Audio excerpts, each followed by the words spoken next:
Just off the coast of Java in the Dutch East Indies lies Bali, the island paradise, home of a strange race that for centuries has preserved untouched not only its faith and language, but also its customs and its characteristics. According to history, about 500 years ago, tribes of religious refugees from India invaded Bali, intermarried with the natives, and ultimately brought about all that is known today as Balinese. The Dutch occupied Bali almost a century ago, but it was not until 1906 that they completely subdued the natives and officially assumed control.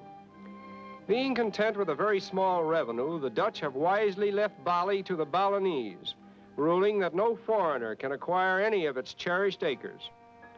The chief occupation of the people is in cultivating the rice paddies, for which this island paradise is famous. When the rice is ready to harvest, the whole village joins in the reaping, each person being entitled to a third of the amount he gathers.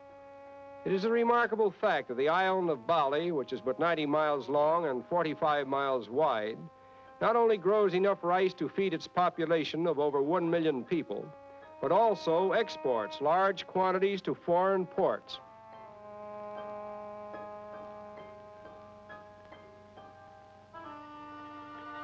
The rice paddies are also used as swimming ponds for ducks, and oddly enough, the white flag that waves in the corner of the paddy serves to keep the ducks in that particular pond.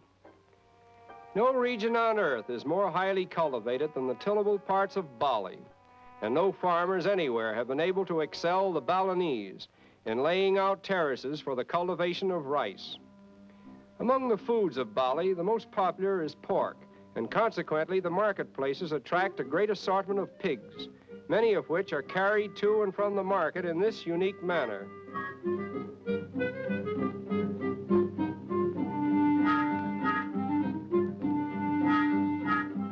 And now let us follow this little pig to the marketplace, where all the necessities that the average household does not produce may be purchased at bargain prices.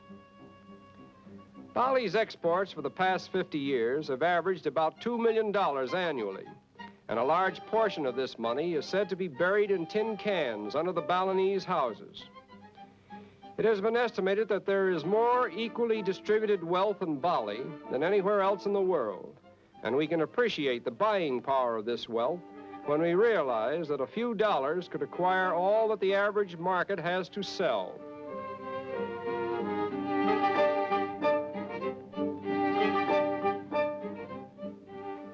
Among the less attractive habits of the Balinese is the chewing of betel nut, which produces a pungent taste and turns the lips and mouth into a vivid red. It is supposed to harden the gums, sweeten the breath, stimulate the digestive organs, and aid the growth of whiskers.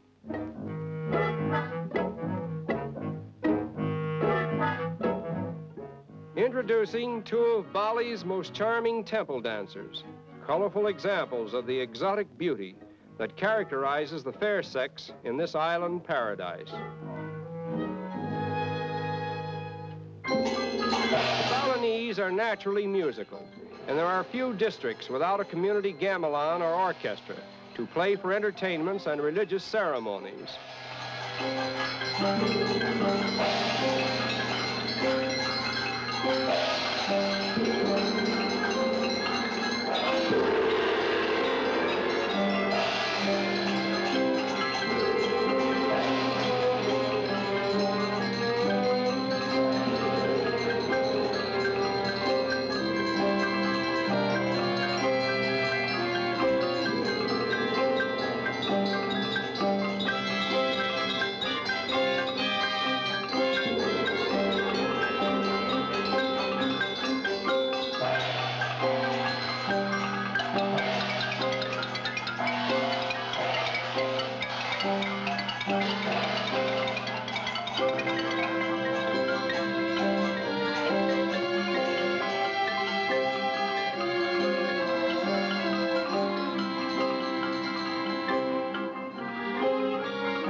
The chief ambition of little Balinese girls is to become temple dancers, and the training for this begins when they are 4 years of age and continues until they are about 14.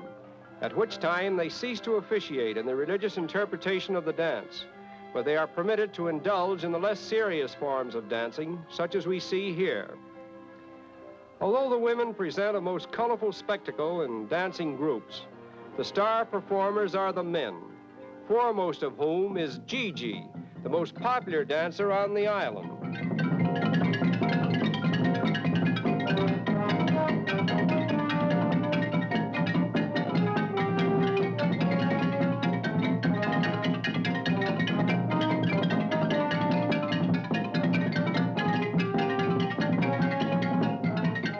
Each community is justly proud of its star dancer and its orchestra, for they are the orbit around which revolves the physical and social prestige of the village.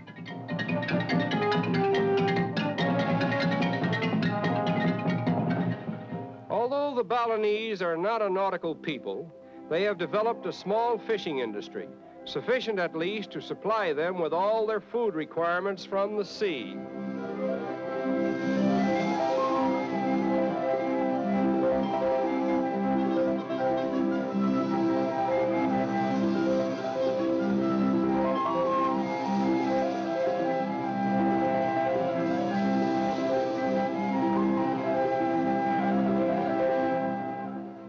We have seen how peacefully the Balinese cultivate their land, how simply they engage in the marts of trade, how effectively they entertain one another with music and dancing. And here we behold, in the picturesque setting so characteristic of Bali, the simple life of the Balinese fisherman. An ideal existence, to be sure, but it has been discovered by the roving white man. And already, tourists are beginning to trod the beaches that were only yesterday the exclusive domain of brown feet.